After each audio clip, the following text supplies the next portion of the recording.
Right, should we do some proper stories? Who should we have first with a proper story? Stuart, do you want to go first?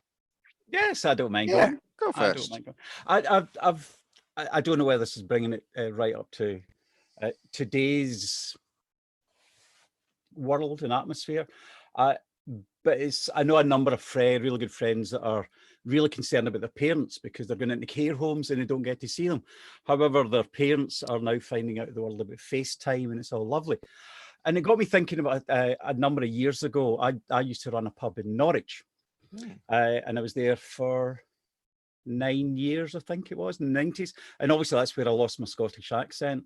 But when I was running it, I thought you were beginning to sound a bit sort of Norfolk. Yeah, my bird. He's gone a bit Norfolk, my lover.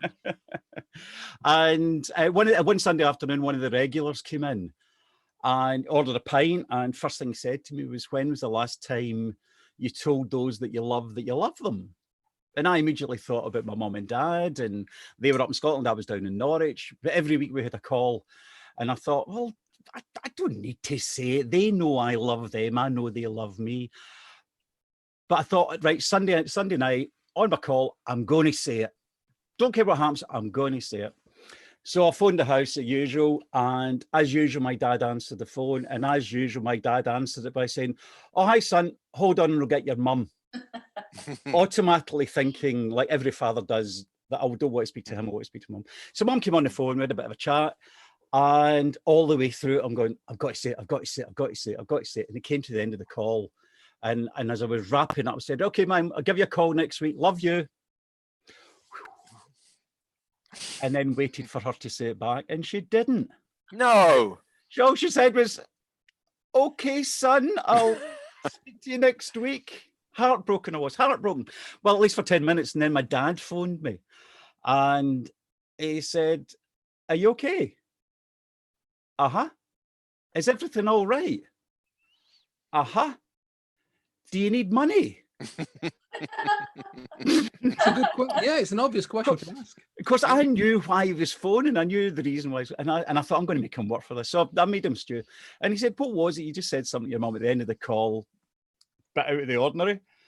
I just want to make sure you're okay." And I said, I said, "I love mum. I love you too. It's just we never say it. I know you love me. All that stuff. I love you, love me, love." That's an old song we don't talk about. And my mum, of course, she's upstairs on the bedroom extension. "I love you too, son." So ever after that, we always said we loved each other. We always did what we do. And now I've since lost them. They've not died. They've just lost. They have died.